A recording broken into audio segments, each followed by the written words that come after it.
Hi everyone, how you doing? My name is Gabon if you're new to this channel, and if you're a returning subscriber, Karibu. We make content around motherhood, lifestyle, some recipes, and everything in between. We're just an overall feel-good channel. So I hope you stick around. As the title suggests, I want to give my birth story. So I'll just make it all holistic. How we found out we were pregnant, what we trying, everything in between, how was pregnancy, how was delivery, and I hope you enjoy it and get to learn a few things here and there. I'm looking at my watch because I've sent the kids outside with the nanny. They've been nagging because, yeah, we're still battling with the homas and the flus and the fevers, but they're doing generally okay. I'm actually the one who's been suffering a little bit, but I'm all right. All right, let's begin. So I start with finding out we were pregnant. This is the conception bit of the story. We had our Kikuyu traditional marriage ceremony in November of 2019. That's when we started the whole process and we were allowed to live together. So that's what we did. We moved in together as we awaited to do our church wedding in November of 2019. So traditional wedding 2018, traditional marriage ceremony 2018, November 2018. And church wedding was scheduled for November 2019. I say scheduled because it didn't happen the way it was supposed to. We started discussing how soon we would want to have children, and we both agreed that immediately we could, or rather immediately we did our church wedding, then we would ideally have a honeymoon baby. We wanted to start a family pretty much right away. In April, was it April? Yeah, sometime in April, we went and had a conversation with our doctor, told them our intentions, got off whatever it is that we were using, and we were given the go ahead to start trying. But what we thought was that we would start trying, and or rather we would wean off the birth control, and maybe around November, October, December of 2019, then we would get pregnant. A week after I removed my contraceptive, I started feeling sick. A week, guys, 1 week. I can't even say that I was feeling sick, but my body just started changing. I had so much gas. Guys, I was farting everywhere. I had gas, I was farting, I was bulging, I had so much gas.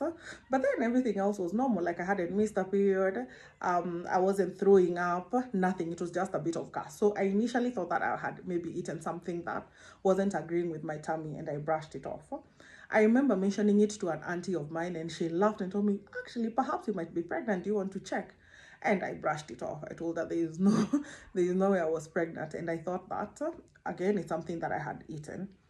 The funny feelings in my tummy continued for the next maybe 2-3 weeks. Again, no symptoms, no throwing up, no nothing.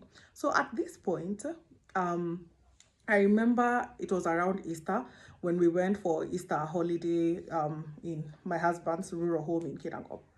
When I got there, guys, I slept the whole day. For a whole day. I remember I woke up, had breakfast when everyone else was doing the activities. I just felt fatigue. I slept the whole day. I think I was waking up at around 4 or 5 p.m. At this point, my husband started noticing that, something wasn't right. So him, in his medical knowledge, decided I was pregnant and bought me folic acid. I remember looking at the phone. I'm like, I am sure I'm not pregnant, but again, folic acid is good for anyone. So I started taking the folic acid. I still haven't missed my period. I still don't have like the typical pregnancy symptoms. When we got back home after Easter, just as a joke, we decided, let me test if I'm pregnant, because I mean everyone keeps on telling me that you might be pregnant. These symptoms, the only symptoms that I still have is the bloating and the excess gas. We bought these two tiny strip pregnancy tests that go, I think, for 50 bob Kenya shillings. I don't know how much that is in your currency.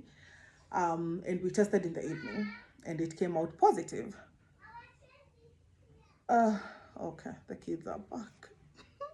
I don't know how I'm going to finish this. Anyway, so when we came back home after Easter, we did the pregnancy test and it came out positive. I remember thinking, but it's not even been a month. It's barely been 2-3 weeks, and whatever symptoms I've been having almost happened immediately. So we went and got now more complicated, more complex pregnancy test, the one that says, I don't know, it can detect maybe 7 days, 7 days post-conception. We bought 7 days post post-conception. So we got 3 pregnancy tests. All of them tested positive. My friends, the excitement, we told everyone. We called my mom, we called his mom, we even called his dad, we called his sister, we called my cousin in Australia. I told everyone, oh, I'm pregnant, I just found out. And I remember my cousin telling me, you shouldn't really be announcing that you're pregnant this early on, because of course of the, pregnancy complications that are known to happen in the first trimester. But I didn't care, guys. I was excited. We were excited. So pregnancy for Wangari was a joy. I never got sick, never threw up, guys. I didn't have morning sickness, but I had food aversions and I had food cravings. I hated fish. I could not stand the smell of fish. I could not stand the sight of fish. I couldn't stand the taste. I detested fish, which is weird because I love fish to death. Even before then, I really, really enjoyed fish. And then I got a food craving. Sausages. People who know me know that I'm not a fan of sausages. I'd rather eat my bacon or whatever else, but I'm not really a fan of sausages. To date, I'm not a fan of sausages. But at that time, I would wake up in the middle of the night, guys, to cook sausages. On my way to work in the morning, I would pass by a Java and buy 2 sausages. Lunchtime, I would have a sausage. In the evening, I'd have a sausage. I think I was on a sausage diet the whole entire time. Which was interesting. I don't like sausages, and Wangari to date doesn't even like sausages. But during her pregnancy, the only thing I wanted to eat was a sausage. So yes to sausages, no to fish. Her pregnancy was easy, and they're making so much noise. I wonder what they're fighting about. They're back. Anyway, so at 38 weeks pregnant, we went to the doctors and I was given a steroid injection to mature my baby's lungs. So you get 2 injections within 24 hours and they're 12 hours apart. When I got the first injection, my friends, my child was on a sugar high. I have never felt so much activity in my tummy. It was almost like the baby was just dancing. It was interesting. But then after that, radio silence. So 6 hours of a lot of activity, and then how many hours of no activity at all. So I remember I was so concerned, but then I didn't want to raise alarm because once in a while, like maybe once in an hour, once in 2 hours, I would feel the baby move and then nothing. So I assumed perhaps the baby was tired. I didn't even tell my husband. The next morning when I got my injection, the same thing as the day before. My baby played and played and played and played, like a lot of activity, guys, a lot of activity. My stomach was like a basketball pitch, just seeing things going up and down. Then after that, nothing. So this second day, you remember the day before, then I'd feel a movement every hour, every 2 hours or so. There was no movement at all, guys, at all. I tried everything. I drank soda, I jumped up and down, I danced, I lay on my side, I went up and down the stairs. Nothing. Remember, I'm at home. It was the 11th. Yeah, this was the 11th of December. So I had already taken leave. I was at home, my husband was at work. Again, I didn't want to alarm him. So when he got home in the evening, I mentioned to him, I haven't felt this baby move for the better part of the afternoon, and by that time it was night. We call our OBGYN and he asked us to meet him at Nairobi Hospital, which is where we delivered the next morning. So we slept, again, no movement from the baby. We left the house at about 10 o'clock. There was in traffic around 10 something. Oh, before I left, I knew that there was a very big possibility that I would deliver on that day. So my friends, I ate. I had, of course, sausages. I think I had 4 sausages. I ate Weetabix. I even had a chapo. Mimi, there was no way I was going to be hungry as I'm pushing out a baby. So I ate. I ate so much. My husband was even laughing, saying that I'm eating as if I'm pregnant with 2 children. Anyway, I overate and then we drove to hospital. We got to Nairobi Hospital. I remember we entered the labor ward at 11 o'clock in the morning.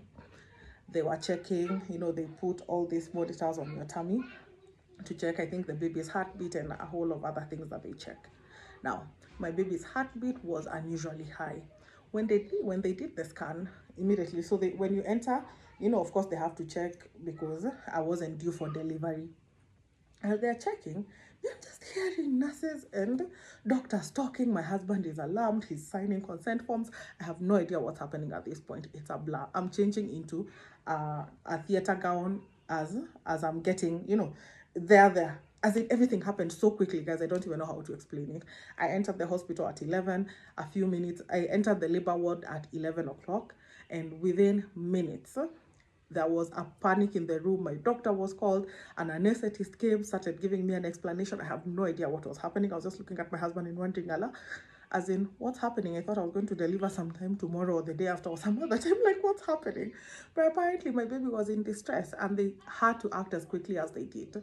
But let me tell you guys, give Nairobi Hospital your monies. I think the speed in which they catered to me and the speed in which they got me into theater actually saved my baby's life. I entered the labor ward at 11 o'clock. Guys, I delivered 11 minutes past 11. That's how quickly they did this. I wasn't even checked into the hospital by the time I was in theater. My husband was not doing the check-in as I was in theater. Anyway, theater goes kind of okay. I throw up my guts. You're not supposed to eat 6 hours before theater, but again, it was an emergency. I had no idea. First baby, nini, I didn't know that I was going to deliver. I threw up, and now I'm throwing out like, chunks of chunks of sausages and eggs and mandazi and nini. But theater went okay. I didn't feel anything. I got the spinal injection and it went fine. Now, what I've seen in movies is when the baby is pulled out, of course, there's this cry and jubilation, and then you get to see your baby. There's always like a curtain here, so you don't see what's happening on the other side of the curtain, but they bring the baby to your side. Now, this didn't happen for me. I heard a faint cry, like a small capanya squeak, and I wasn't even sure that that was my baby. But then the anesthetist who was here on my side, so when you're having the CS anesthetist is on your side, in Kenya they don't allow your husband or your spouse or your whoever personal to be in the room, I think, or rather I've never been allowed to do that. I've never asked, actually. I don't know, are you guys allowed to bring your people when you're doing your deliveries? For me, that was not an option. I didn't even want it anyway. So the anesthetist told me, oh, that's your baby. So I'm here waiting for this baby of mine to cry, for me to hear something, or for the baby to be brought. That didn't happen. So the pediatrician quickly took the baby, went to a side, started doing whatever it is that they were doing. Guys, my child was being resuscitated. It was that bad. She had the coil around her neck 2 times. She had lost air. She had pooped in my tummy, so she had swallowed almost all the meconium. It was a mess, but they did their thing, and perhaps maybe 3 minutes, 5 minutes later into it, I felt now my baby crying. It was a loud, strong cry, and I got to see her. Now, when I got to see her, my baby was black, almost as dark as this, or maybe like this gray here. No, she was dark. Like, think of a very, very dark person. That's how my baby was. And usually kids are pink and pink and yellow when they're born. My baby was dark, but I didn't even care. I remember just registering, oh, my baby is rather dark, but then I was happy my baby was healthy. She was 3.9 kilos. She was a big, healthy baby. She had so much hair on her face. Wangari had hair everywhere. She was like a little hairy ball. I later found out that she wasn't as dark as I had assumed, but she was a blue baby. She didn't have oxygen. That's why her color hadn't checked in. After that, I would say things went a bit easier. She was in HDU for 3 days. We stayed in hospital for 5 days in total. She was in HDU most of the time. I never got to sleep with her bedside when I was in hospital because she was in HDU most of the time, but I got to breastfeed. Yeah, she got jaundice when we were almost leaving, but then that's because she was in the ward the whole entire time and rarely even left the room. So everyone, in fact, people who came to see me in hospital didn't get to see my baby. She got jaundice towards the end of our stay, but then this cleared immediately we left. Yeah, so that was Wangari's bad story. It was scary to some point, especially when you think that she got to be resuscitated, and I'm glad I didn't even get to know this until later on when the pediatrician was telling us how close we were to losing Wangari. What I learned from this, guys, don't take anything for granted. By the way, when you're pregnant, call your OBGYN, talk to your doctor friends, talk to your whoever. Tell them everything that is happening. If the baby isn't moving, don't think you're sumboying anyone. You're not disturbing them, let them know.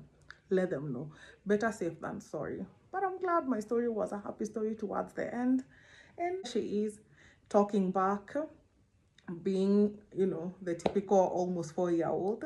She's turning 4 in a week or two. She's turning 4 on the 12th of December. And that's how Wangari came to being. I hope you enjoyed this. I'm trying out something new.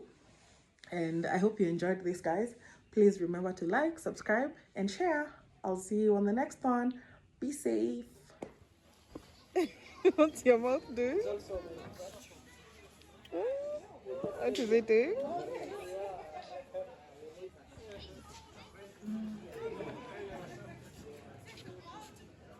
Did you like the giraffe?